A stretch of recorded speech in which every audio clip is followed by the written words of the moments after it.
Gracias, muy buen día a todas y a todos los presentes. Un gusto estarlos recibiendo en este espacio, en este foro libre de expresión, en el cual es la Comisión Estatal de los Derechos Humanos. Doy la bienvenida de nueva cuenta a la cuarta visitadora, la licenciada, la maestra Norma Inés Aguilar León. Gracias, maestra, por esta vinculación y esta coordinación con este organismo estatal. Presidente, licenciado José Luis Armendáriz González, gracias por este privilegio. Me siento honrado de compartir esta mesa, estas dos mesas que por cuestiones de tiempo tuvieron que conjuntarse, y voy a presentar a continuación a nuestros panelistas, conferencistas sin duda de magistrales como los anteriores.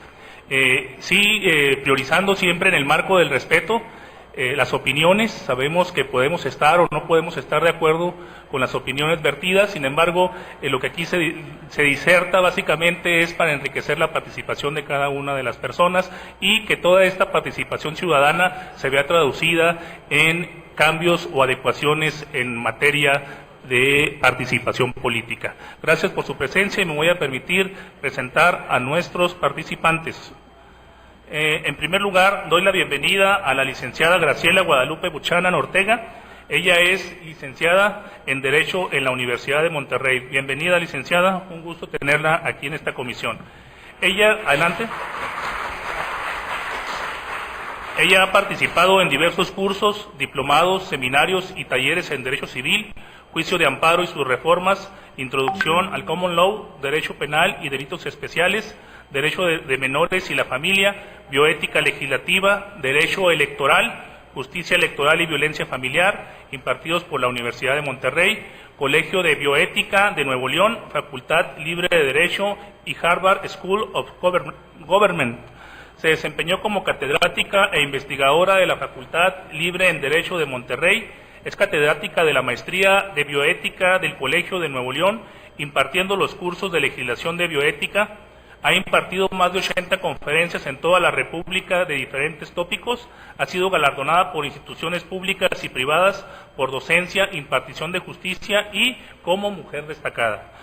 Fue magistrada del Tribunal Electoral del Estado de Nuevo León, designada por el Congregado de Estado, fungiendo en el mismo como presidenta del año 2002 al 2003. Fue abogada postulante asociado en materia civil, mercantil y penal del despacho Salamanca Borboa y Asociados, dando asesoría jurídica y se desempeñó como abogado postulante. Fue asesor independiente en materia corporativa civil, penal y bioética. Fue directora jurídica del sistema del Instituto Tecnológico y de Estudios Superiores de Monterrey. Tuvo la gerencia legal y administrativa del Grupo Visa, ahora Grupo FEMSA. Participó también en el despacho jurídico Torres Corral y Asociados, asesora jurídica gratuita del municipio de Monterrey. Recibió su nombramiento como magistrada del Tribunal Superior de Justicia del Estado de Nuevo León el 15 de septiembre del 2004.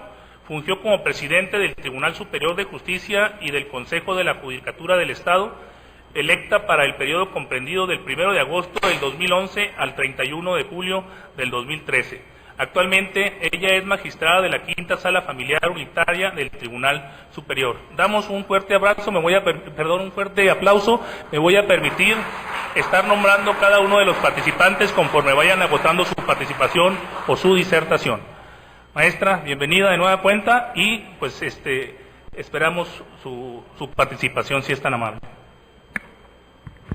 Sí, muy buenas tardes a todos. Agradezco a la Comisión Estatal de Derechos Humanos, a la Comisión Nacional de Derechos Humanos la invitación.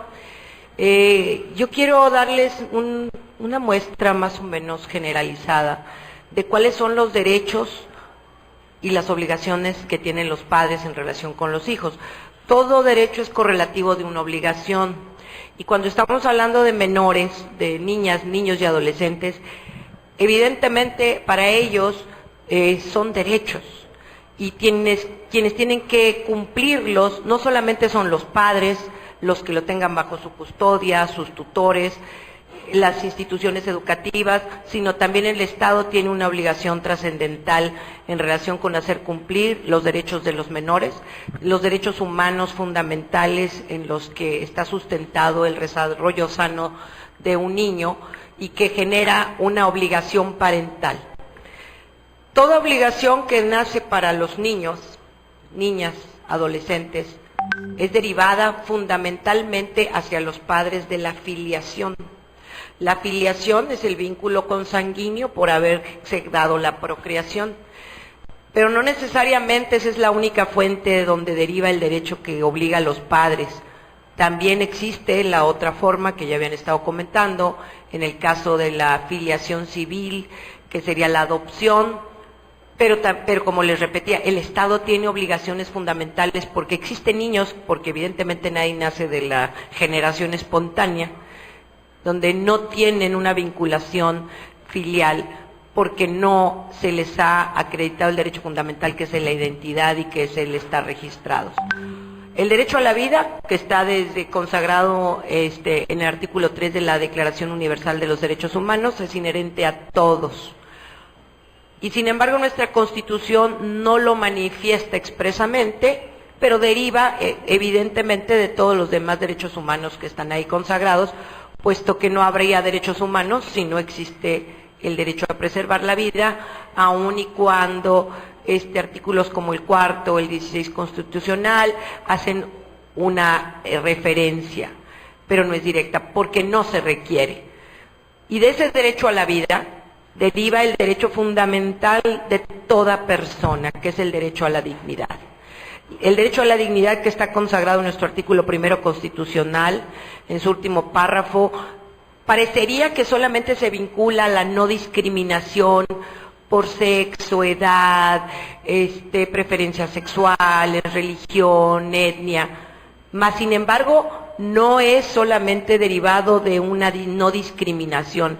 El derecho a la dignidad humana es que toda persona, por el solo hecho de serlo, tiene el Estado y todo tercero la obligación de respetarlo para su pleno desarrollo. Evidentemente los niños, pues cuando nacen, de ese derecho a la dignidad, lo primero que debería de tenerse, y que es lo que no se tiene en muchos de los casos, y que es lo que nos enfrentamos, es que se les dote de una identidad. Cuando a un niño no se le dota de una identidad, a la que también conforme a los tratados internacionales y nuestra propia Constitución, legislaciones locales de todos los estados, es que sean registrados. Nos encontramos con muchos niños que por razones de cultura, de educación, y muchas de las veces porque no existe un reconocimiento del padre que procreó al menor, no cuentan con una acta de nacimiento en donde se les vincule esa filiación. Y por lo tanto, se ven mermados los derechos que van a derivar de la filiación, que son todos los demás. Para hacerlos exigibles tienes que exigírselos a alguien, y esto es ¿a quién? Pues a un padre y a una madre. Hasta ahorita las presunciones sobre la filiación en nuestro derecho están limitadas porque ha habido una tendencia muy triste en cuanto a no reconocer las formas de filiación, y solamente madre es la que da luz. El padre, cuando están unidos en matrimonio, se genera la presunción, pero cuando hay un reconocimiento de aquellas personas que procrean un hijo y que no están unidas en matrimonio, empieza a vulnerarse el derecho de los menores por parte de los padres. Cuando se tiene este derecho a la filiación y cuando un menor nace, las obligaciones que surgen para los padres las podemos dividir en tres, que derivan todas de esa vida digna que debe de tener cualquier menor. El derecho a la subsistencia, un derecho para su desarrollo, el derecho de protección y el derecho de participación. ¿Cuál es el derecho de subsistencia? Pues es el primero, ¿verdad? Tiene derecho a una nutrición conforme a las leyes locales, nacionales, federales, niños y adolescentes. No les voy a dar toda la lista de los artículos, pero fundamentalmente es el derecho a los alimentos, porque nadie que no tenga el derecho alimenticio puede tener una vida digna porque no tiene una vida sana. Un menor que no es alimentado, que no tiene una habitación, que no tiene los medios para llegar a sus propias subsistencia, a la salud, pues obviamente pues no va a tener un pleno desarrollo. ¿Y quiénes son los obligados directamente correlativos? Pues los padres, en primer término. En primer término los padres, y A falta de los padres o imposibilidad de los padres, los ascendientes, que serían los abuelos, tanto paternos o maternos, y a falta de los mismos, el Estado debe tomar una participación directa. ¿Qué sucede con el derecho alimenticio? Que bueno, que luego viene el derecho que deriva el derecho a la habitación, tener un lugar digno, el derecho a la salud en general. Cuando no hay una afiliación perfectamente determinada, o aún habiéndola, nos encontramos en México con el problema grave que los niños no pueden acceder a una vida digna porque uno de los padres, y no quiero generalizar, pero en la mayoría de los casos el varón, pues no cumple con su obligación alimenticia. Y al no cumplir con su obligación alimenticia, pues se genera toda una cadena de complicaciones para quien tiene bajo su custodia al menor, en el sentido de que tienen que empezar o una lucha jurídica para lograrlos y además pues disgregar el entorno de la familia para atraer alimentos hacia ese menor que no los tiene. El problema que vemos es que hay una gran cantidad, no sé cómo está en Chihuahua, pero en Nuevo León el tema de los alimentos es un tema complicado, porque un juez puede dictar una sentencia que tenga los principios fundamentales que son de proporcionalidad y equidad. La mejor sentencia, y les digo yo, es como hacer a una persona que quiere bajar de peso, hacerle una dieta la más equilibrada, la justa, pero si no hay voluntad de cumplirla, todavía no hemos generado en la mayoría de los estados los instrumentos jurídicos para hacer efectivo ese derecho fundamental de los menores a ser alimentados. ¿A qué me refiero? Se dicta la sentencia, se obtiene esa sentencia y no se puede ejecutar.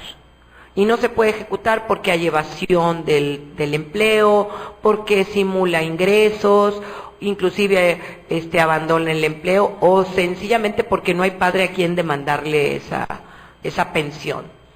Creo que debemos generar políticas públicas orientadas a sistemas más efectivos. Yo hace muchos años me invitaron del Congreso Federal a dar una conferencia, y les estoy hablando hace más de 10 años, en donde yo les decía que debería de haber un buró de deudores alimentistas, así como quienes deben comercialmente hablando, no les dan préstamos, están señalados, no pueden comprar un carro. Bueno, pues quien no paga sus alimentos también debería de no poder acceder a otros créditos, ¿verdad? Casi me matan ahí algunos diputados, que cómo es posible que, bueno, digo, por quien va a cumplir voluntariamente, pues no tiene problema, pero quien no cumple con el deber fundamental hacia sus hijos, que es el de darle alimentos, genera un conflicto social trascendental en nuestro país, porque eso les cierra la llave de entrada a otros aspectos, como vamos a ver más adelante, que es la educación, la salud en general. Y que bueno, y ese buró de deudores alimentistas, pues todavía perfeccionándolo más que las deudas alimenticias, pues se generaran como un crédito fiscal, de manera que no sea quien está buscando la pensión que tenga que andar correteando y andar tocando puertas y andar teniendo problemas judiciales. Y hay estados y hay ciudades como el Distrito Federal que ya tomó esa perspectiva, y creo que es un avance importante, porque de ese los alimentos derivan para cualquier otro derecho, que por si alguien no tiene comida, como alguna vez cuando estaba del otro lado le dije a un juez, no, pues como quiera el niño no se ha muerto. Le digo, pues no se ha muerto porque pues la mamá ha buscado cómo sacarlo adelante. Pero ¿cuánto le gusta? ¿En cuánto tiempo se muere un niño de hambre? 3 días, 5 días, a lo mejor está gordito 6, pero no más, ¿verdad? Creo que es un problema importante, y de ese deriva esos derechos de subsistencia, como les digo, el derecho a la salud, y luego los derechos para el desarrollo. El derecho para el desarrollo, como es el derecho a la educación, el derecho importantísimo y trascendental, porque ya vimos un aspecto que es el físico, el derecho a vivir en familia. El derecho a familia en familia ya desde la Convención del Derecho de los Niños y en la Ley de Niños, Niños y Adolescentes se ha establecido como un derecho fundamental para el pleno desarrollo físico y emocional de un menor. El desarrollo físico siempre va a estar vinculado con el desarrollo emocional de un menor. Todo menor tiene derecho a tener una familia y creo que ya en el debate anterior entraron a la discusión sobre los diferentes tipos de familia, a situación que yo no voy a entrar, pero sin embargo, sea cual sea las formas de familia que como todos sabemos han evolucionado, los niños tienen derecho a vivir en una familia, a no estar institucionalizados. Un menor institucionalizado no llega a la plenitud de su desarrollo psicoafectivo. Un menor institucionalizado no tiene una perspectiva de vida tan trascendental como lo va a tener aquel menor que ha estado acogido en una familia. Ya se ha hablado mucho de las formas de familia, de buscar en todos los casos familias sustitutas. El problema de la adopción, sin entrar yo tampoco al tema que no me corresponde, en la mayoría de los casos es que muchos niños ingresan a las instituciones y se tardan años ahí adentro para poder estar sujetos a la adopción. Y se tardan años por una razón fundamental. Entran por negligencia, por maltrato, por abandono, por abuso, y entre todo el esquema judicial que se tiene que formular, ese es el último que se atiende. Ese es porque ingresan a una institución y lo primero que hacen es la valoración física, el examen psicológico, empieza trabajo social, pero no hay una valoración jurídica sobre cuál es su situación. Y si desde que ingresa un menor a un centro, sea el DIF o uno privado, no sé, se le hace con el conocimiento un juez, él puede girar exhortos, porque luego tienen que buscar a los padres, pero también a los abuelos para que se pierda la patria potestad y para que esté el menor sujeto en adopción. Entonces se le está violentando el derecho fundamental de vivir en familia cuando lo institucionalizan y luego cuando la institución demora en hacerlo. No quiero decir que las instituciones sean las responsables, son las leyes que tenemos que modificar para que ese acceso a los niños se dé de inmediato. Y la reforma fundamental es que desde que ingresa se le notifique a un juez, porque las procuradurías de la defensa del menor y la familia que operan a nivel nacional, yo les digo que más bien son promotorías, porque no tienen facultades de tomar una determinación que solamente puede tomar un juez o inicialmente el Ministerio Público. No tienen una dependencia con las Procuradurías Generales de Justicia de los estados y eso hace que se demore el derecho de los niños a vivir en familia. Creo que es algo que se debe de reflexionar. El derecho al esparcimiento y al juego. Ese es un derecho que muchas veces se ve mermado por el derecho fundamental que les digo, que es la falta de alimentos. Porque cuando no hay un recurso económico para darle alimentos, se le priva del derecho a un sano esparcimiento, que es que acceda a otras formas de educación que no sea la escolarizada nada más, sino que tenga otra cultura, que tenga una recreación. Como yo les digo, si una persona tiene un salario mínimo, ¿y cómo le va a dar esparcimiento a un niño? ¿O será que juegue en la calle y con lo peligroso que está? Pero ese es un derecho que tienen que velar el Estado, los padres, y proveer de las instalaciones y los recursos que deban de ser para que se llegue. Los niños también tienen derecho a la información, pero ahí tienen que tener una gran limitación, que es la supervisión.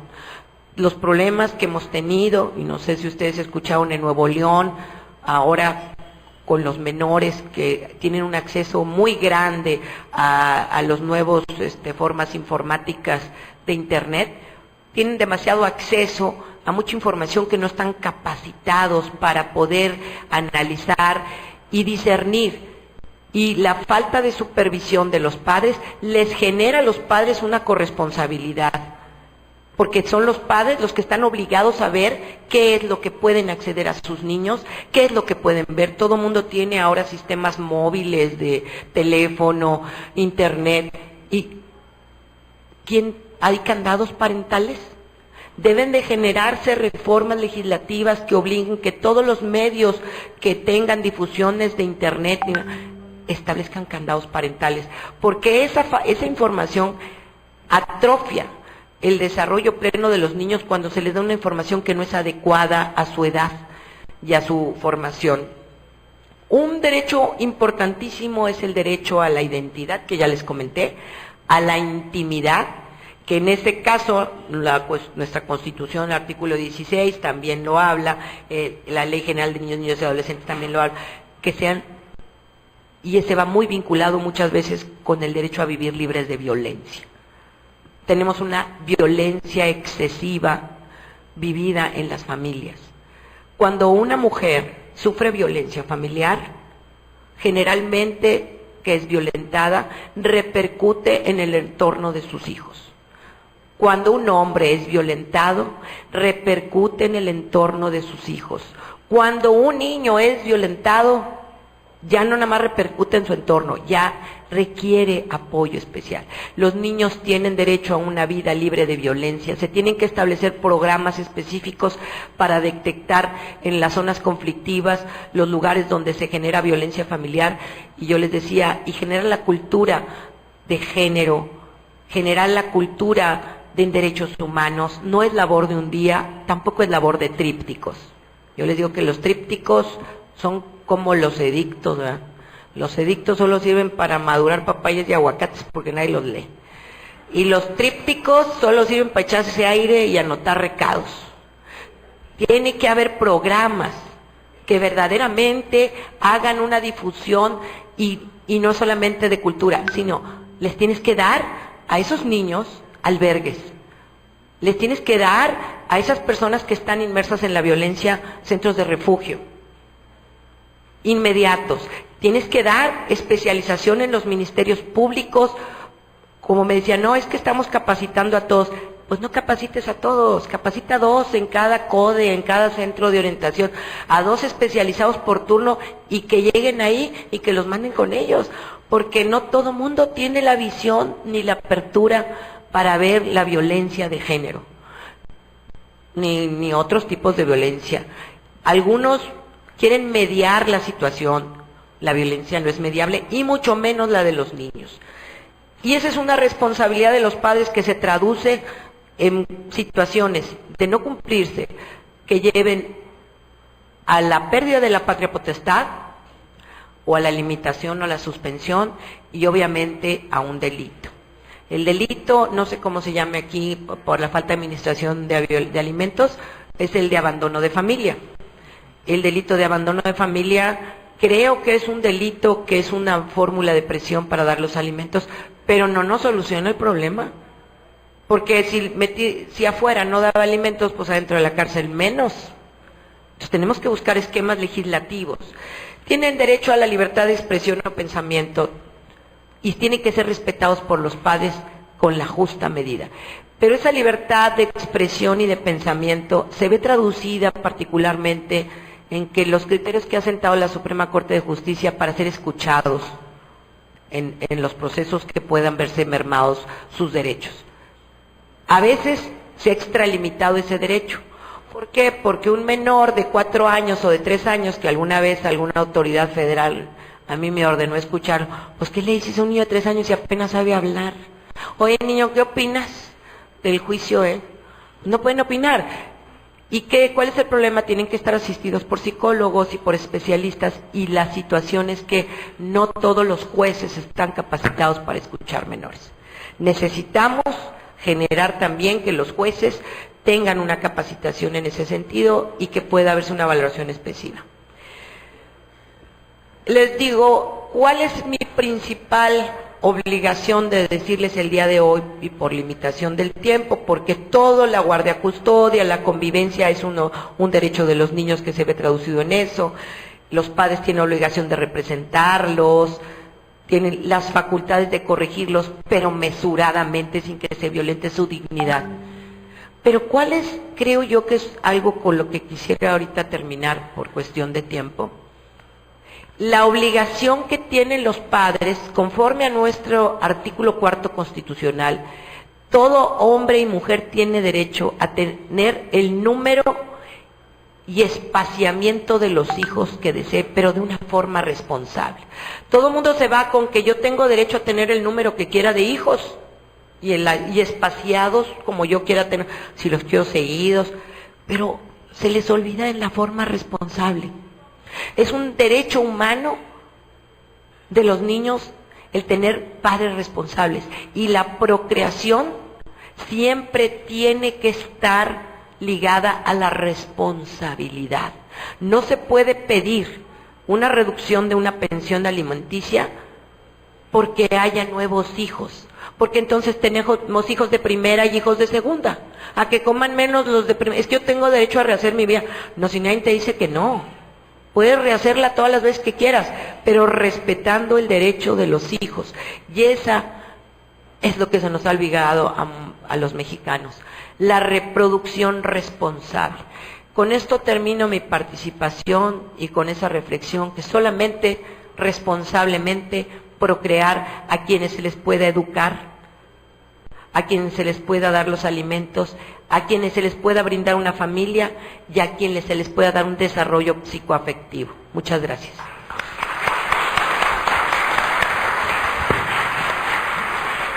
Magistrada Graciela Guadalupe Buchanan, muchas gracias por su participación, sin duda magistral, compartir con nosotros básicamente esta óptica de la experiencia, de la práctica profesional, este esquema, este paseo por los derechos humanos que corresponden básicamente al concepto de familia en sus diferentes modalidades y ámbitos. Hay que entender esta evolución que de una u otra forma sabemos que la familia, desde sus diferentes aristas o conceptos, es el núcleo fundamental de toda sociedad. La reforma constitucional de junio del 2011, bueno, es sin duda un parteaguas, rompe con estigmas, con paradigmas, con tabús establecidos, y básicamente viene a fortalecer este concepto de familia, buscando en todo momento, como lo requiere el artículo 1 constitucional, la aplicación de la convencionalidad, la aplicación del principio pro homine o pro persona, que es aplicar todo aquello que más favorezca a la persona. Gracias de nueva cuenta por ese esfuerzo de venir desde el Estado de Nuevo León a compartir su experiencia con nosotros, y ahorita, posterior a las otras participaciones, pues estaremos dando 10 minutos para compartir experiencias por parte de los asistentes. Muchas gracias, licenciada. A continuación, me voy a permitir mencionar el nombre de nuestra siguiente ponente, panelista, conferencista, la licenciada Linda Susana Flores Rodríguez, una gran participante también, ¿verdad?, y gran amiga, aliada por parte de las organizaciones de la sociedad civil, dentro de su organización Por un Chihuahua Libre y Sin Temor. Agradecemos tu presencia, Linda, como siempre, ese apoyo que siempre has brindado a este organismo. La licenciada Linda Susana Flores Rodríguez es egresada de Antropología Social por la Escuela Nacional de Antropología e Historia, Unidad Chihuahua, profesora universitaria desde el 2006, consultora en Por un Chihuahua Libre y Sin Temor, Asociación Civil, y coordinadora en la Pastoral de Movilidad Humana de la Arquidiócesis de Chihuahua, profesora de preparatoria en las asignaturas de Ética y Filosofía desde el año 2016, evaluadora en Política Pública por la empresa Evaluaré y la Universidad de Tamaulipas, conferencista y tallerista en temas de género y derechos humanos, autora y coautora de libros y revistas en temas antropológicos y de derechos humanos. Aquí te faltó, Linda, también establecer el tema de tu participación fuerte en el tema de los derechos de los migrantes, de las personas migrantes, y el tema del arte, género y derechos humanos, que va ligado de esta organización y que de manera constante pues has estado relacionada con esta comisión estatal. Agradecemos tu participación, te cedo el micrófono para que pues puedas enriquecer aún más este foro tan importante de derechos humanos y familia. Adelante, Linda, por favor. Un aplauso fuerte.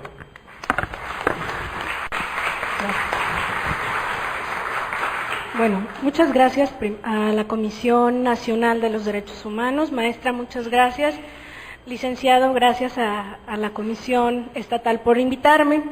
Me da mucho gusto que nos acompañen, sobre todo personas de la Iglesia Católica, que diariamente están apoyando precisamente a los menores abandonados. La mayoría de los albergues que tiene el Estado para atender a niños y niñas los tiene la Iglesia Católica. Entonces me siento muy orgullosa de ver a estas personas que están dando una batalla con trabajo, consiguiendo desde 1 kilo de frijol hasta quien va a cargar y cambiar a esos bebés que hay en estos albergues. Bueno, ahorita el doctor Hernández Gómez Bruera, de CONAPRED, él abordó un poquito de lo que me invitaron a hablar a mí, que son los tipos de familia. Cuando a mí me pidieron que expusiera algunos tipos de familia desde la antropología, pues tenía justamente estos conceptos. Como ya los vimos en la mesa anterior, para no aburrirlos, les voy a hablar del concepto central que yo elegí para esta disertación. El concepto se llama unidad doméstica o bien es un estudio para la circulación de capital y riqueza en el trabajo y familia, desde la cooperación agrícola. El concepto lo acuña un economista ruso de nombre Alexander Chayanov, y él habla de cómo los campesinos rusos en un momento del año, cuando hace muchísimo frío, tienen que juntarse para poder sobrevivir. Entonces, si en una casita, porque es un modelo de división de familias, donde no están muy cerca, es muy parecido a las zonas de casas de los rarámuri, donde hay una casa, y no sé, a 1000 metros hay otra, no como estamos acostumbrados a vivir en la ciudad. Entonces, estas familias en el invierno tienen que juntarse. Puede ser una familia nuclear, puede ser mamá, papá e hijos, puede ser otra familia extensa, donde esté una mamá, un papá, hijos, además un tío que no se casó, más un abuelo, y otra familia donde sea monoparental, que por una circunstancia, la que sea, vive una mamá con su hijo. Entonces el clima hace que estas familias tengan que juntarse para poder vivir, para poder sobrevivir, para poder compartir lo que comparte una familia: alimento, seguridad, necesidades básicas. Entonces, cuando nosotros hablamos de familia, tendríamos que comprender esto que habla Alexander Chayanov. O sea, ¿por qué se juntan estas personas a vivir? Bueno, pues para poder sobrevivir, para poder satisfacer sus necesidades. Cuando nosotros hablamos de los tipos de familia, nunca decimos que la familia es el tejido social. Hace 6 años, con el expresidente Felipe Calderón, se empezó a hablar del tejido social dañado, pero nunca nadie nos decía qué era el tejido social. Bueno, pues el tejido social se traduce en la familia, y la familia se va a traducir como en una unidad donde los individuos, a través de la cooperación, van a poder sobrevivir. Ahorita la magistrada habló cosas que me parecen importantísimas y que se tendrían que retomar en cada una de las ponencias.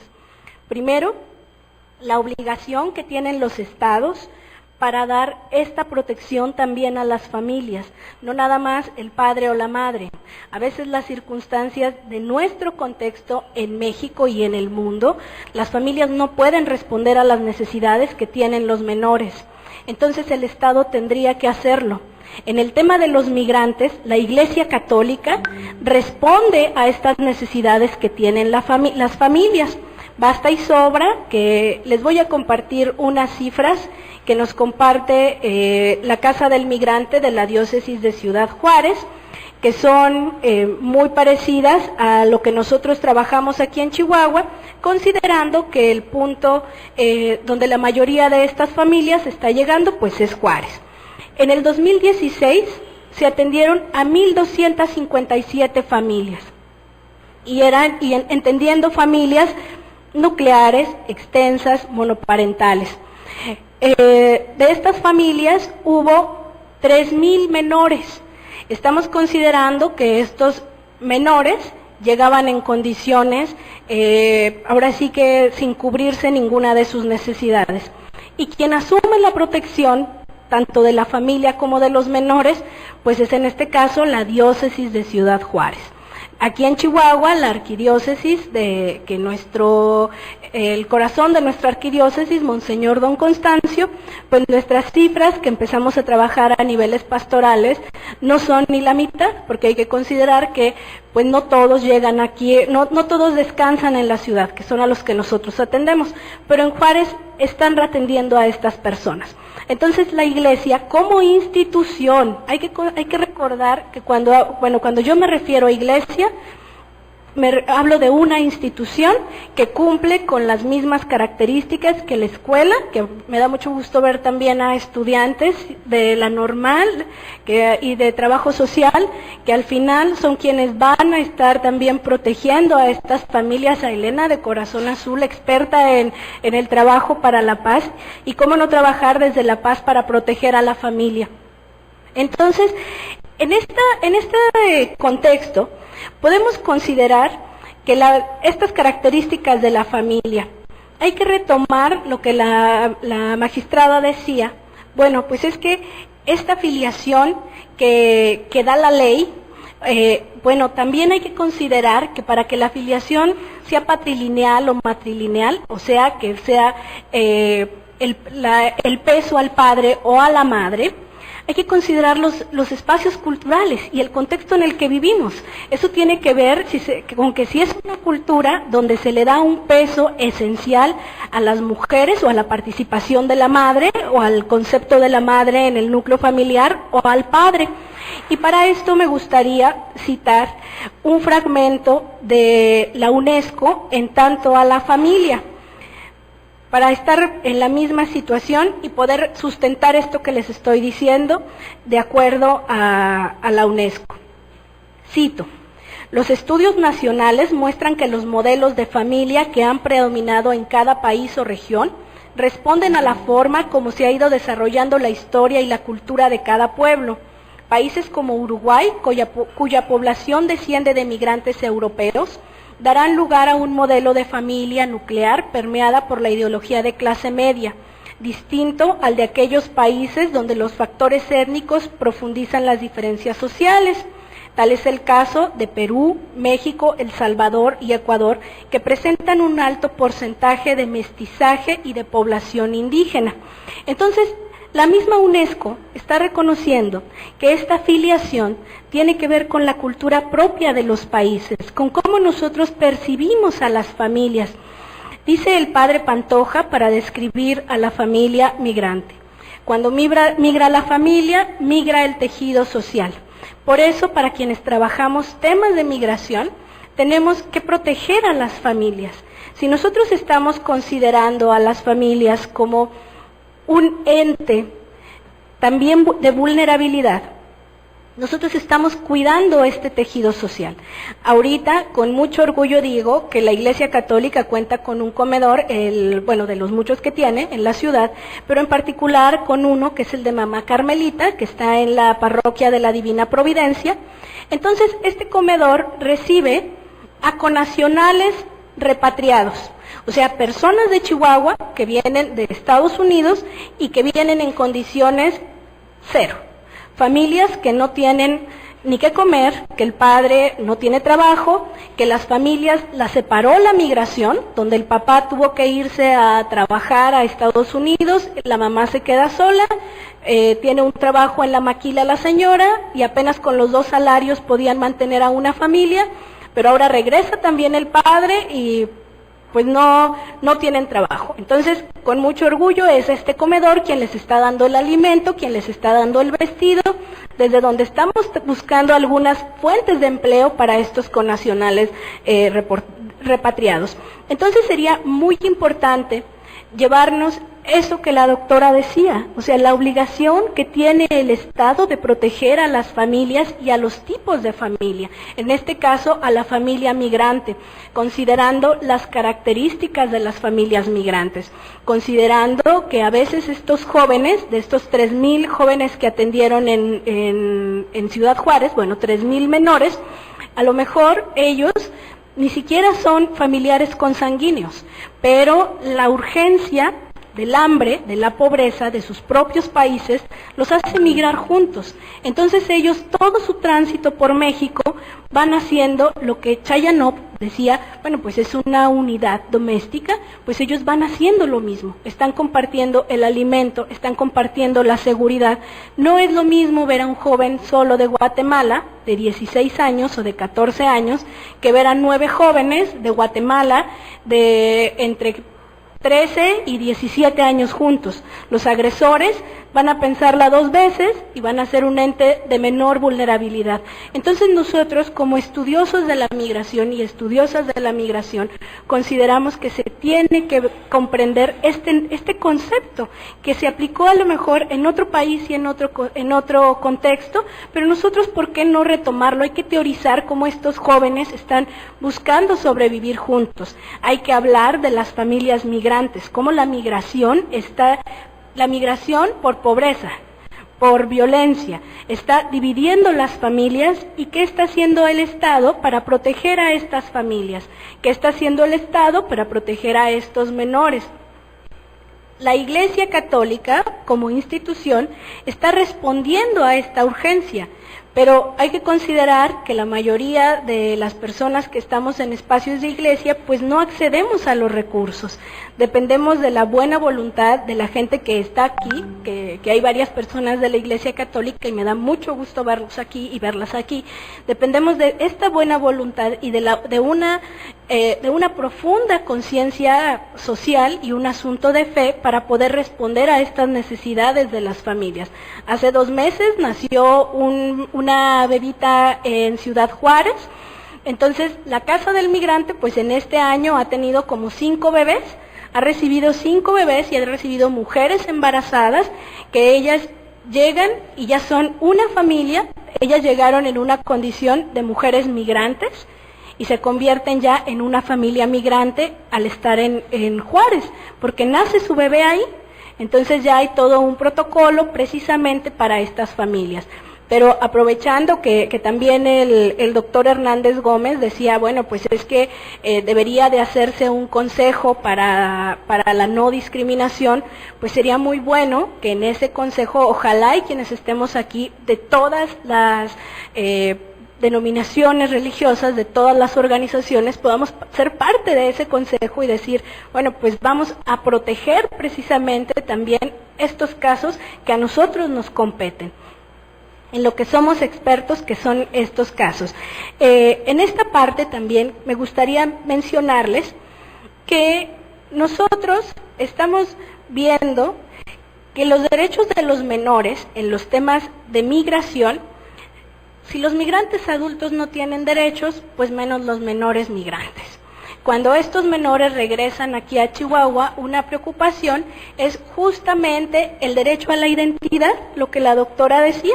O sea, batallamos para poder acceder para que estos menores migrantes puedan acceder a su derecho a la identidad, puedan acceder a sus documentos escolares, cuando el acuerdo 286 dice claramente que ya está la dispensa de la apostilla. Sin embargo, ha habido casos aquí en Chihuahua donde estas familias de connacionales repatriados van al registro civil y pues les dicen que no, que se tiene que pagar una apostilla, o no les saben explicar a las familias siquiera cuál es el procedimiento para que los menores puedan acceder a sus certificados. Entonces estamos viendo que se carece de este derecho.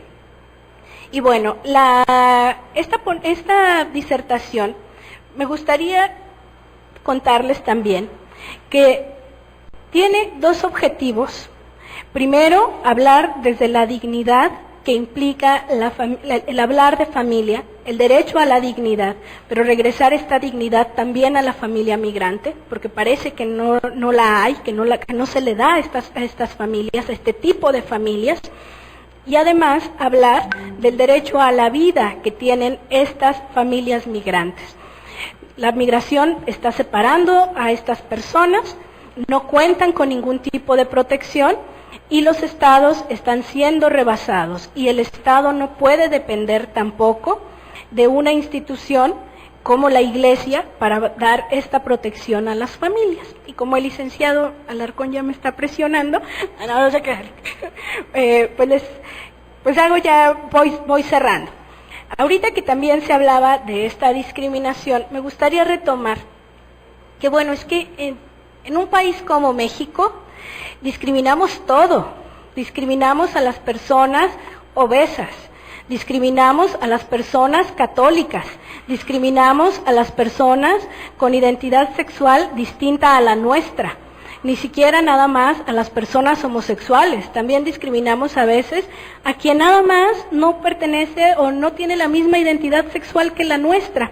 Habría que trabajar precisamente para mantener este tejido social y hablar desde la paz, que tanto promueve Elena, hablar desde esta paz, decir, bueno, pues tenemos que, y las comisiones de derechos humanos y los gobiernos tendrían que hacer proyectos, no trípticos, ni hacer proyectos, programas para la no discriminación en todas sus formas, para trabajar desde una cultura real de la paz y desde la promoción de los derechos humanos. Si ni siquiera comprendemos qué es el tejido social, si ni siquiera comprendemos cuál es el objetivo de las familias, va a ser muy difícil que podamos pues trabajar en una sociedad armónica.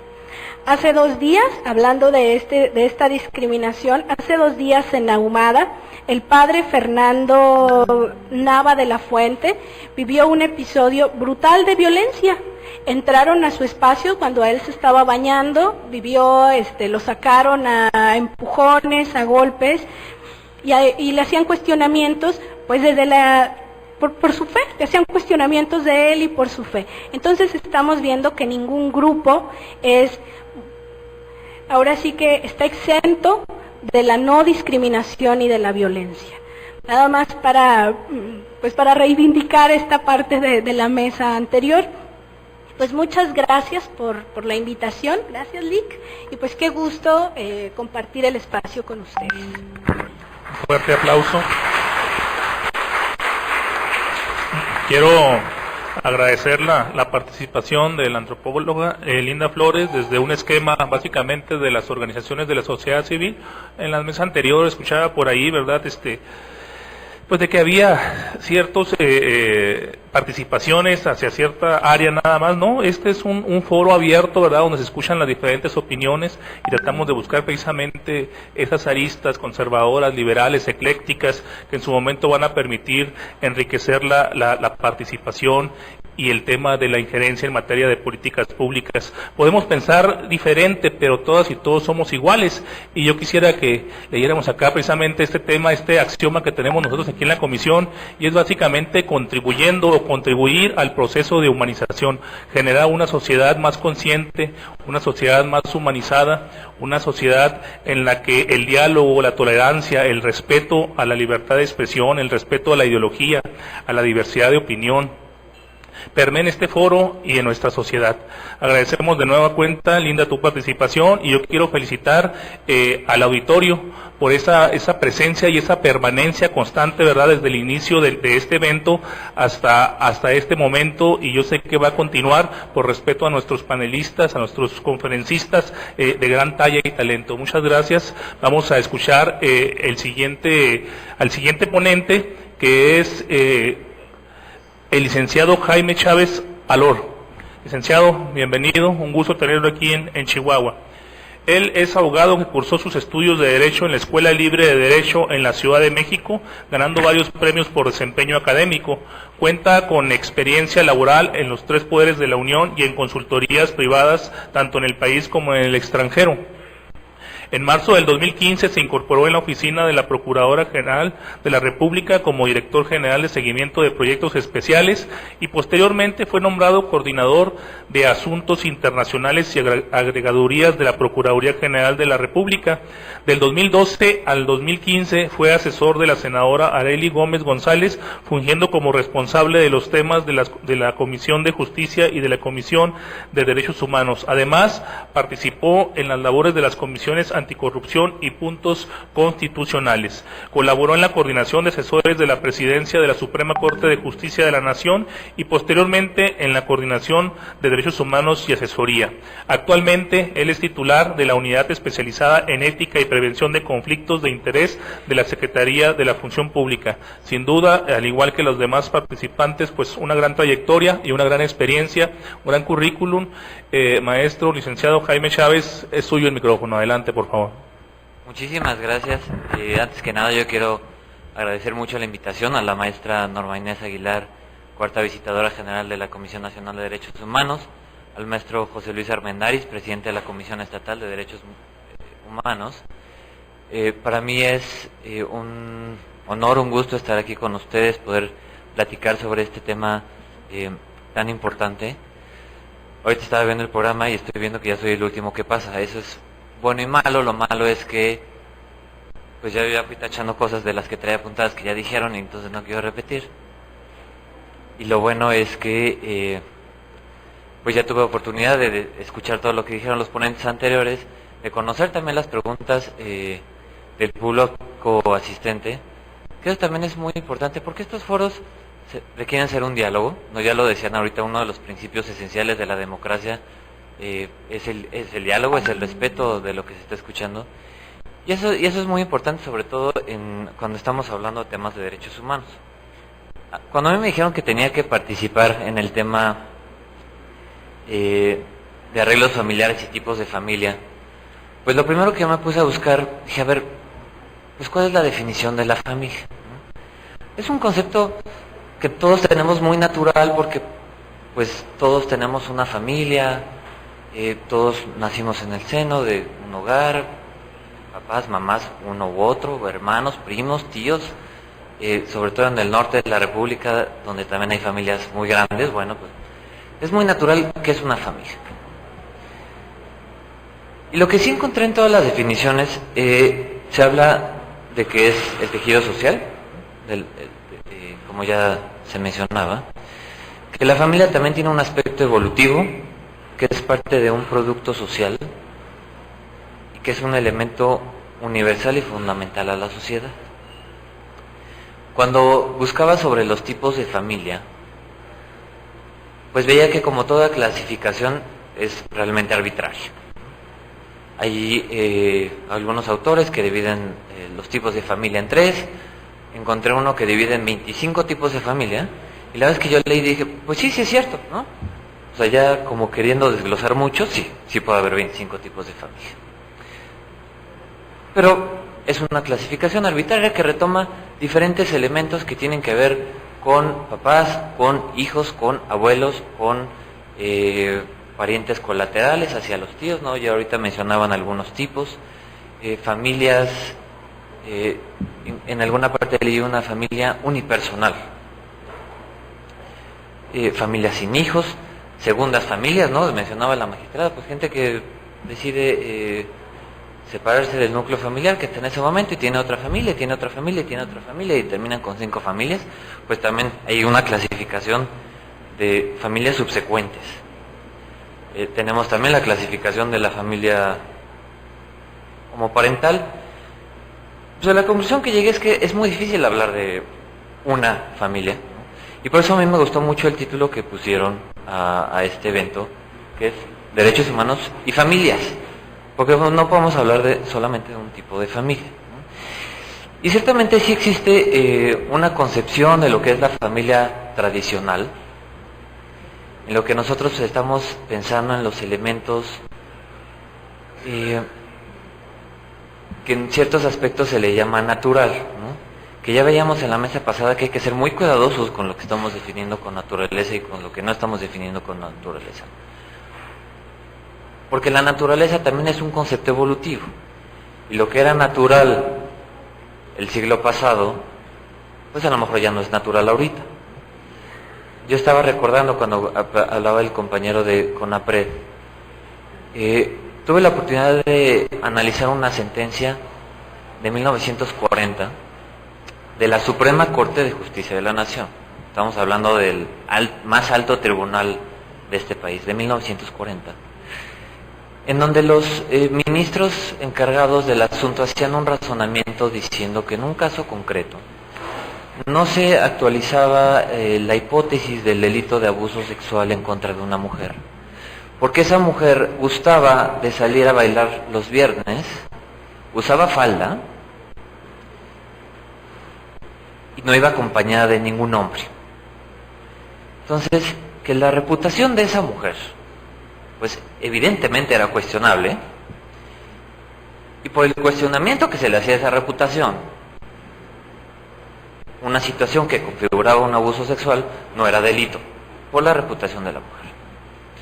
Cuando yo leí eso, la verdad es que al principio dije, ¿cómo es posible?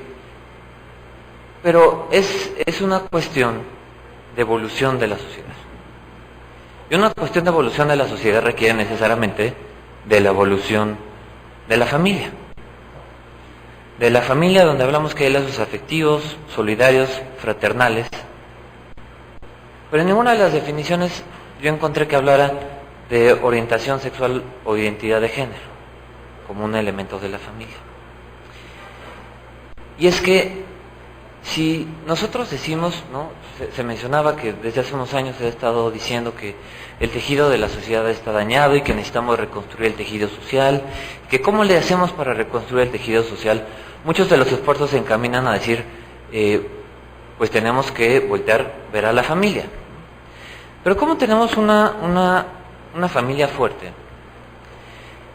si seguimos teniendo familias que son discriminadas? Y que pueden ser discriminadas por diversas razones. Pero en la que quisiera ahorita enfocarme y que se estaba hablando en la sesión pasada. Familias con una conformación diversa, sin un marco jurídico suficiente para funcionar como familia. Y que además son familias que van a ser discriminadas por el contexto social y desde la legislación, ¿no? Para mí hablar de este tema es naturalmente hablar de derechos humanos. Cuando estamos hablando de configuraciones distintas de familia, estamos hablando de derecho a la igualdad y a la no discriminación. Cuando he tenido oportunidad de estar en diferentes conferencias, diferentes foros, a veces me han preguntado, ¿usted está a favor del matrimonio entre personas del mismo sexo, de la adopción por personas del mismo sexo? La verdad es que mi cabeza automáticamente traduce la pregunta en si usted está a favor o no de los derechos humanos. Claro que uno puede estar de acuerdo o no, pero lo que uno no deberíamos no estar de acuerdo es en el respeto a los derechos humanos, y yo creo que eso ya lo podemos dar por superado. Hace poco estaba viendo unas declaraciones políticas donde le preguntaban a un candidato, que no voy a decir ni de dónde, ni de qué partido, ni de qué, pero le preguntaban que si estaba a favor del matrimonio igualitario. No contestó sí, no contestó no, nada más contestó y dijo, yo estoy a favor de la familia.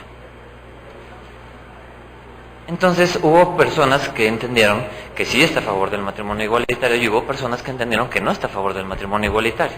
Porque hubo personas que entendieron lo distinto con la misma respuesta. Bueno, porque si nosotros entendemos que hay diferentes configuraciones de familia y donde puede haber una familia con un matrimonio entre personas del mismo sexo, entonces sí está a favor porque está a favor de la familia. Si estamos pensando, si estamos asumiendo que eso no es familia, entonces la respuesta es no. Esto vale la pena reflexionarlo porque nos lleva a pensar hacia dónde queremos nosotros ir como sociedad. Si queremos un tejido social fuerte, si queremos un tejido social débil, en donde sigamos discriminando a familias. En experiencia internacional, ya hace ratito nos hicieron una presentación muy completa de diferentes países que han legislado la materia de distinta forma. Yo estaba leyendo el otro día sobre un país que ha tenido una discusión tan complicada en su órgano legislativo, que lo que decidieron fue llevarlo a plebiscito y a referéndum. Es decir, bueno, pues no, nosotros no nos vamos a poner de acuerdo, entonces vamos a ir a preguntar qué opina la sociedad al respecto. Si bien esta es una figura muy útil en términos de participación ciudadana para muchos temas, sí es importante comentar que cuando estamos hablando de este tema, estamos hablando de derechos humanos.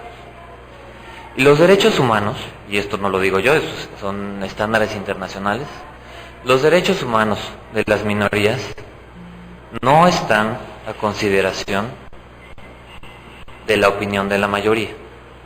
Esto es por la propia naturaleza de los derechos de la minoría. Hace rato decían, bueno, ves que la mayoría de las personas somos heterosexuales. Claro, ¿no? Pero justo por eso no vas a poner a consideración de heterosexuales derechos de personas homosexuales. Que no estaría peleado en un entendimiento de respeto. Pero así es el estándar internacional. Los derechos, nuestro país es signante de muchísimos tratados internacionales en materia de derechos humanos. No, yo les diría, son muy contados en los que México no ha firmado y tiene alguna razón muy especial. Pero todos los tratados internacionales que hablan de este tema, todos están firmados por México. Y eso implica no solo una buena intención del Estado mexicano en decir si nos vamos a someter a estos derechos, sino que somos sujetos también de jurisdicciones internacionales.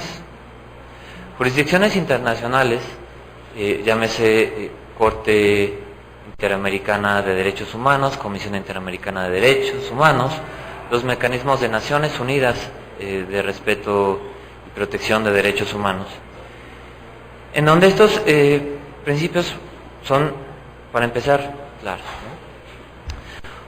Un tema que también es bien importante comprender es que cuando estamos hablando de familias diversas, estamos hablando de una realidad que ya existe. Y que no estamos hablando de que queremos reformar el Código Civil y que queremos reformar el Código de Familia y que si reformamos la Constitución. Estamos hablando de que las familias diversas ya existen. Cuando estamos hablando del marco jurídico que se tiene que reformar, que se tiene que adecuar, estamos hablando de reconocer una realidad que ya existe y de crear una legislación, un marco que permita la garantía, la protección, el respeto de los derechos humanos de las personas. Y que ya no voy a ahondar más en eso porque hace ratito se hablaba de manera muy amplia todas las consecuencias que esto implica, no solo para las personas, para la pareja homosexual que puede tener hijos, ya sea por algún método de reproducción, por adopción, porque tiene implicaciones civiles, administrativas, temas migratorios, administrativos, de justicia también, o sea, en materia de procuración e impartición de justicia. Gracias. Que si no contamos con esto, seguimos discriminando a familias y seguimos discriminando a la base de nuestra sociedad. Yo estoy viendo para ver qué ya dije. El tema de seguir discriminando a familias, yo les quiero contar muy rápidamente. En los estándares internacionales de derechos humanos, ¿qué ha sucedido? Y me voy a enfocar nada más en un caso que llegó a la Corte Interamericana de Derechos Humanos. Y hablo de este caso porque ya nuestra Suprema Corte de Justicia ha dicho que todos los criterios establecidos por la Corte Interamericana de Derechos Humanos son obligatorios para nuestro país. Y eso implica que son obligatorios para autoridades administrativas, legislativas, jurisdiccionales también, de seguir estos criterios. El caso se llama Atala Rifo y Niñas contra Chile. Llamo su atención primero del nombre del caso. En el sistema interamericano se nombran los casos con el apellido de la persona que está demandando al Estado contra el Estado que está demandando, ¿no? En nuestro caso tenemos, por ejemplo, Radilla Pacheco contra los Estados Unidos mexicanos, que es un caso de desaparición forzada muy conocido y que fue el inicio para toda esta evolución que ha tenido nuestro país en materia de derechos humanos del ámbito internacional. Este caso es Atala Rifo y Niñas contra el Estado mexicano. Entonces desde ahí ya podemos ver esta concepción que se está viendo de familia, no nada más de la persona. Los hechos básicamente es que había una persona, una mujer de apellido Atala Rifo, que tuvo un primer matrimonio con un hombre y derivado de ese primer matrimonio tuvo 3 hijas. Después esta persona decide terminar con ese matrimonio y comienza a vivir con una persona de su mismo sexo. Cuando se había divorciado del papá, quedaron que la guardia y custodia iba a quedar con la mamá. Cuando el papá se enteró que la mamá estaba viviendo y estaba haciendo su vida con una persona del mismo sexo, inmediatamente el papá acudió a las autoridades jurisdiccionales a decir que eso como era posible, que iban a prender las niñas y a demandar que él ahora quería la guardia y custodia de las hijas. Llegó en 3 instancias, eso en Chile, y le dieron la razón al papá. Entonces lo que hizo la mamá fue acudir al sistema interamericano, primero todo un proceso en la Comisión Interamericana, después llegó a la Corte Interamericana. Y la Corte Interamericana emitió un criterio muy interesante con base en derecho a la igualdad, a la no discriminación, a la dignidad, donde básicamente lo que dijo es que el Estado había violado su derecho, no solo de la mamá, sino de las niñas, a un entorno familiar, a un entorno, a un desarrollo íntegro y digno. Y un concepto bien interesante que es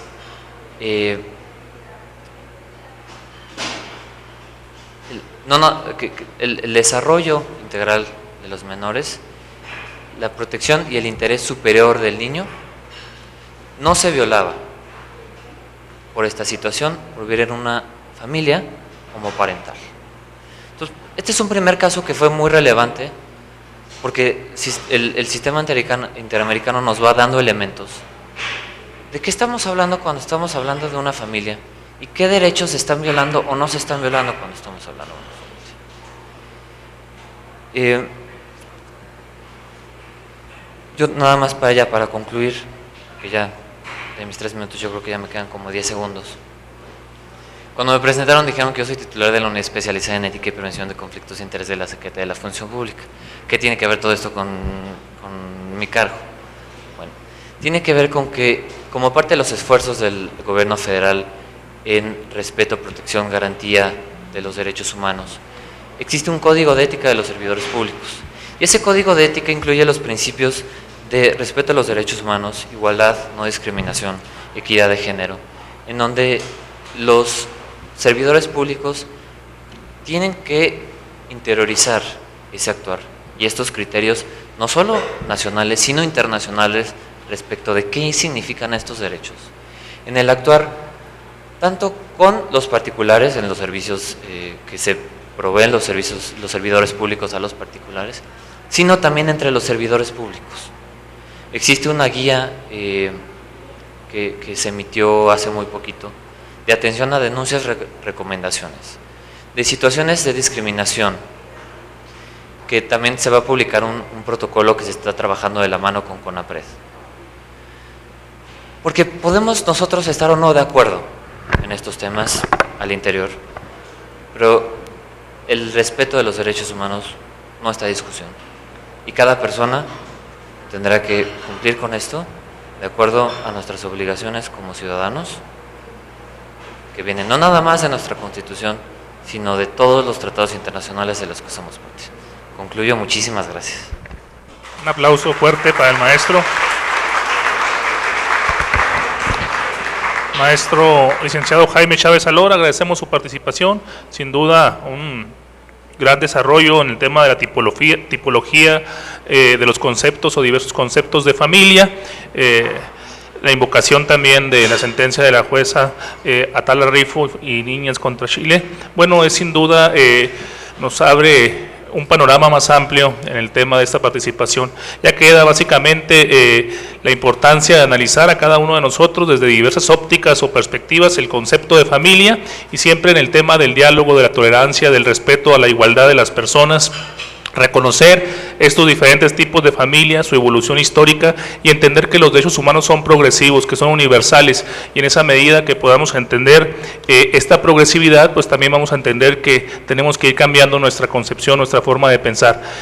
Yo pasaría a estos 10 minutos como lo establece, ¿verdad? Si hay alguna intervención por parte de las o los presentes, alguna pregunta a nuestros panelistas de estas mesas, de estas dos mesas que se conjuntaron, yo agradecería que levantaran su mano si quieren alguna participación, siempre solicitándoles, ¿verdad?, que dentro del respeto, de la tolerancia, de la prudencia, y por qué no, expresar su sentir, sus inquietudes, enriquecer estas participaciones, si así lo consideran ustedes, a través de su propia opinión, que de antemano pues ya ellos nos dejaron con un gran sabor de boca, ¿verdad? Por parte de la comisión, pues ¿hay alguna participación? Sí, adelante, el micrófono por favor acá del frente, personal.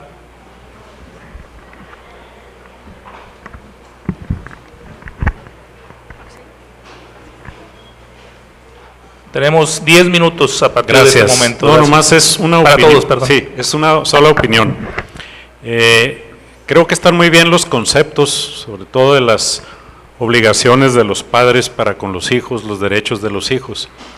Creo que ayudaría mucho al Estado para que pueda ejercer esa fuerza que nos mencionaban que se necesita para hacer cumplir las obligaciones, la educación. ¿Verdad? Yo creo que ahorita, por ejemplo, en Chihuahua, pues todos sabemos que por ley está prohibido asesinar. Sin embargo, todos los días hay ejecuciones. Entonces, si queremos que los niños tengan el derecho a la alimentación, al cuidado, a la educación, todo lo que tienen derecho, qué bueno que se hagan leyes del Estado, hay que aplaudir eso y adelante. Pero creo que ahorita el problema es que a los niños, a los jóvenes, se les bombardea por los medios de comunicación y a veces por los mismos padres y hasta las escuelas, que hay que buscar lo fácil, lo placentero, lo cómodo, lo rápido, pero nunca les hablamos de que el humano es diferente al resto de los animales porque tenemos raciocinio y voluntad. Raciocinio para saber qué es bueno y qué es malo, y por la voluntad, aunque me cueste sacrificio, hago lo bueno.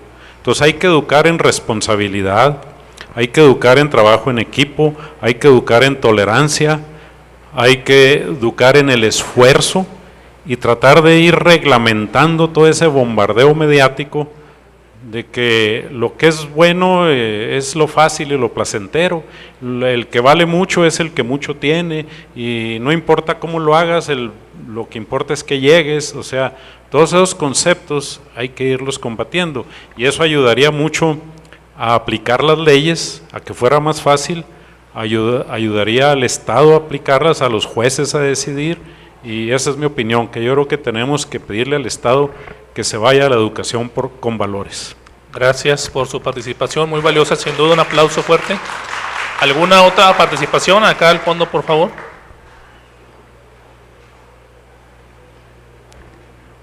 Hola, ¿qué tal? Buenas tardes.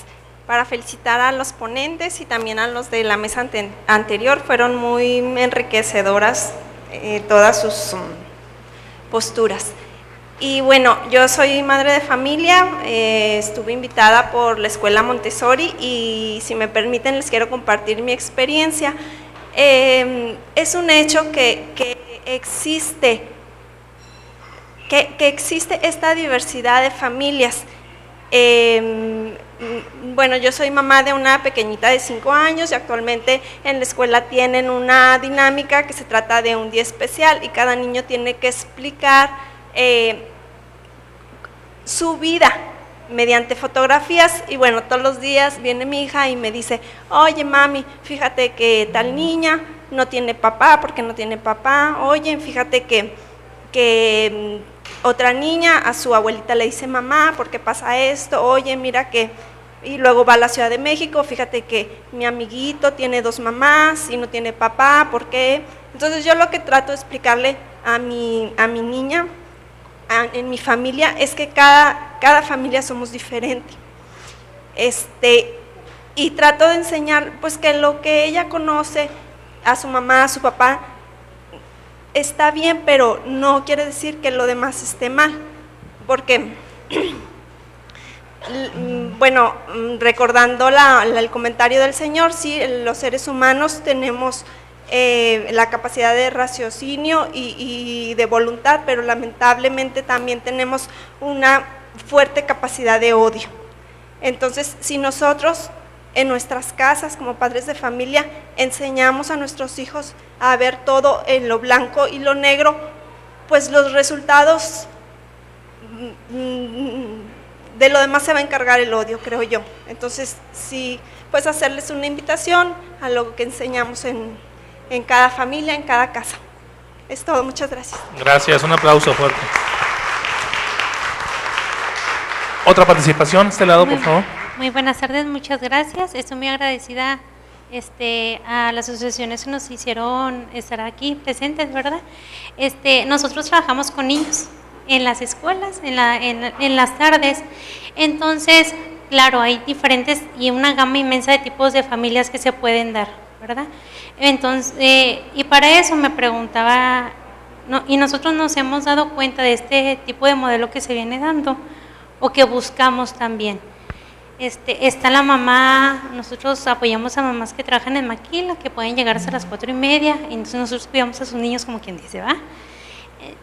Y el niño, nosotros en las pláticas con los niños, nos damos cuenta que aunque sea una mamá, y viva con la mamá, con la abuelita y con el abuelito, la figura materna es su mamá, pero él en sí tiene una guía también paterna, por así decirlo.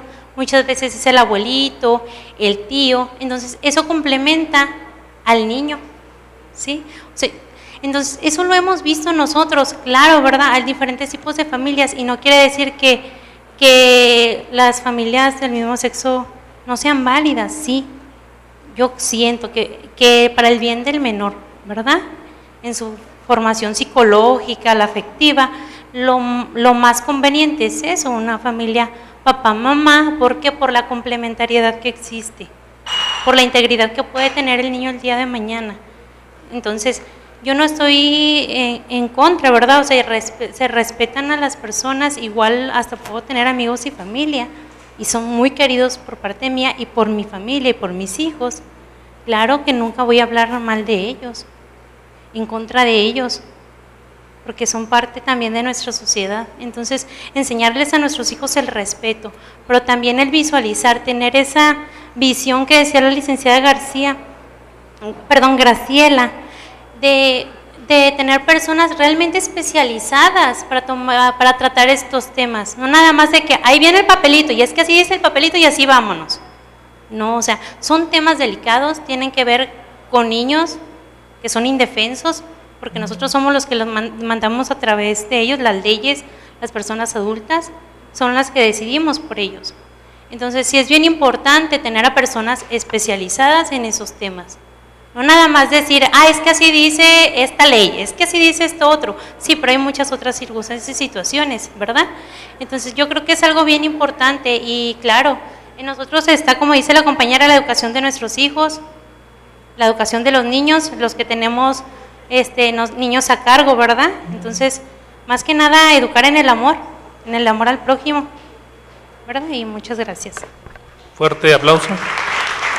Otra participación, ahí a un lado. Buenas tardes, yo soy integrante de la Asociación Civil Corazón de Cristal, Vuelo por la Paz. Yo propongo llevar una ponencia al gobierno federal y estatal por medio de la Institución de Derechos Humanos. Y capacitar a jueces, como ustedes ya se dijo, invitarlos a participar en estas conferencias sobre la familia, sus necesidades básicas y derechos de los niños a vivir sanamente. Involucrar a padres de familia. ¿Por qué? Porque los valores se viven en familia, se refuerzan en la escuela. ¿Y qué hacen, digo yo, los medios de comunicación? Entonces, ahí estaba una tarea que cumplir. Gracias. Gracias. Básicamente, si no hay otra participación, habremos concluido este evento. No sé si hay alguna por parte de los panelistas, alguna participación extraordinaria para poder reforzar y concluir. Licenciada. Ay, gracias. Yo solamente les quiero dejar, creo que tienen razón los comentarios que han hecho. Las leyes se hacen en base a las necesidades de una época, de un lugar y de una cultura determinada. La evolución de las leyes a veces se hace tarde, porque ya la cultura ya está, pero ya es una necesidad, o a veces se hace para forzar algo que se requiere implementar. Nosotros estamos influenciados por legislaciones extranjeras en un mundo globalizado. No todas las sociedades ni todas las culturas están estandarizadas. Nosotros tenemos un retraso cultural en relación con los países europeos, y esa formación nos da una idiosincrasia diferente aún en nuestro mismo México. Somos muy diferentes en el norte de la República que en el centro, que en el sur. Pero lo que nunca debe de ser diferente en ninguna parte del mundo es el respeto. El respeto, porque es como decir, porque a mí me gusta el chocolate, a todo el mundo le tiene que gustar a fuerzas o no gustar. Es el respeto, y cada cultura, cada familia, que ahorita hablaban de la familia, yo creo que la familia, ¿cuál es la familia? Aquellas que deciden unirse o estar juntas por lazos afectivos, porque tampoco es familia la que nacen los que procrear hijos propiamente. La familia es la que nace de los lazos afectivos, de la voluntad. Si no, las madres pues no abandonarían a sus hijos, los padres no los dejarían de dar alimentos. Entonces yo creo que el lazo afectivo y la voluntad es lo que conforma una familia. Y lo que se tiene que dar es la educación para el cambio. Yo creo que estos foros, y los felicito, sirven para generar precisamente despertar el pensamiento. Nadie debe de creer, como yo les digo a mis alumnos, a ver, aquí hay 5 libros de texto. ¿Quieres llevar un libro de texto? ¿Por qué le vas a creer a uno? ¿Nomás porque se lo dice? O como alguna vez le pedí opinión a mi mamá sobre algo. Dice, ¿para qué me preguntas si como que haces lo que tú quieres? Es para formar criterio. No es para que alguien me diga lo que tengo que hacer. Y esa formación de criterio implica mucho la educación, pero eso se lleva en tiempo. Entonces yo creo que ahorita todas las normas en derechos humanos, lo que hay, nos está dando una pauta para hacer visible algo que es lo más importante fuera de las leyes. Toda persona tiene derecho a ser feliz, y el derecho de una persona termina cuando empieza el de la otra. Si yo quiero que a mí me respeten, yo tengo que respetar a los otros para poder exigir que me respeten a mí. Y en ese respeto no quiere decir que yo comulgue con las creencias políticas, religiosas, no quiere decir que yo comulgue con ellas, porque mi libre albedrío me permite, pues yo decidir qué quiero hacer, ¿sí? Pero no interponerme en lo que otra persona en su derecho quiere hacer. Y esa parte es la que nos sensibiliza, no, porque nadie, yo cuando van conmigo yo les digo, yo no juzgo a las personas, yo juzgo el derecho. Cada persona se juzgará a sí misma, porque nadie tenemos el pasaporte a la perfección sellado, para decir yo tengo la calidad de todo para juzgar a los demás. Pero entonces, como último digo, recuerden, el fin último del ser humano, el fin último ontológico del ser humano es ser feliz en sus circunstancias, no hay un patrón. Y el derecho de una persona a ser respetado conlleva, como les dije en el principio de la plática, es correlativo de una obligación de respetar. No quiere decir que a mí me guste o que yo lo tenga que hacer o no hacer.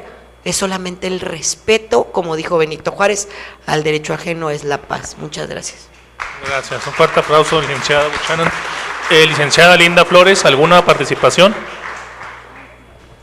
Pues retomar lo que el licenciado decía, lo que la magistrada, yo creo que ese concepto del derecho a la felicidad tendría que empezarse a difundir justo desde la educación. Educar a los hijos, educar a los padres para poder fomentar ese derecho, pero también encaminarnos hacia la paz. Yo creo que en un contexto donde tenemos en Chihuahua entre 2 o 3 personas asesinadas diarias y que la mayoría entran en rangos de juventud, pues empezar a hablar de la paz, hablar de la familia como el tejido social, pero fomentar a las familias desde los valores. Urgen políticas públicas donde no se censure un palenque porque cantan narcocorridos, cuando al palenque solo van adultos, cuando todos los juguetes son bélicos para los niños y los niños juegan a ser sicarios y hablan del Chapo Guzmán y hablan de la línea. Yo creo que habría que trabajar en acabar con estos dobles discursos y buscar la paz. Yo creo que la paz es el camino. La paz no es nada más la ausencia de la guerra. La paz es el camino y trabajar desde ahí, el amor, la familia, y enseñarle a nuestros hijos, a nuestros niños el derecho a la felicidad, pero esa felicidad sin transgreder el derecho de los demás también a vivir libres de violencia. Y pues muchísimas gracias. Gracias. En 20 segundos, nada más comentar que la señora que hace el comentario de que cuando su hija le pregunta y la educación basada en valores, tienen toda la razón. Lo importante va a ser empezar con los niños, que los niños crezcan sabiendo que el respeto a los derechos humanos es un valor fundamental y que a nuestros hijos cuando los eduquemos no les enseñemos que eso está mal, eso está bien, así no debe ser, así no es. Eso es natural, eso es antinatural. Eso son concepciones que nosotros tenemos aprendidas porque así nos las enseñaron, pero eso no es lo que se tiene que enseñar. De manera que, señora, muchas felicidades por esas explicaciones a su hija. Ojalá muchos papás hagan lo mismo. Muchísimas gracias. Fuerte aplauso. Agradecemos la participación de nuestros sustentantes y comentarles ya rápidamente, porque ya está por concluir, vamos a pasar a la entrega de reconocimientos a nuestros ponentes y panelistas, y también por ahí se encuentran algunas constancias de participación y de presencia para quienes estuvieron aquí con nosotros. Recordarles que uno de los puntos fundamentales de todas las instituciones es básicamente el fortalecimiento de los derechos humanos. Para nosotros como organismos no jurisdiccionales, tanto la Comisión Estatal como la Comisión Nacional, pues queda básicamente promover, difundir, proteger y supervisar los derechos humanos. Y también hacer referencia en nuestra página de la Comisión, existen algunas resoluciones que hemos emitido precisamente en el tema de familia. Yo los invito a ingresar a nuestra página y analizar la recomendación 14 del 2017, la propuesta número 3 del 2016 emitida el Congreso del Estado de Chihuahua, y ahí ustedes pueden analizar cuál ha sido básicamente la participación de estos organismos no jurisdiccionales. Muchas gracias por su presencia. Voy a pasar el micrófono a la compañera maestra de ceremonias.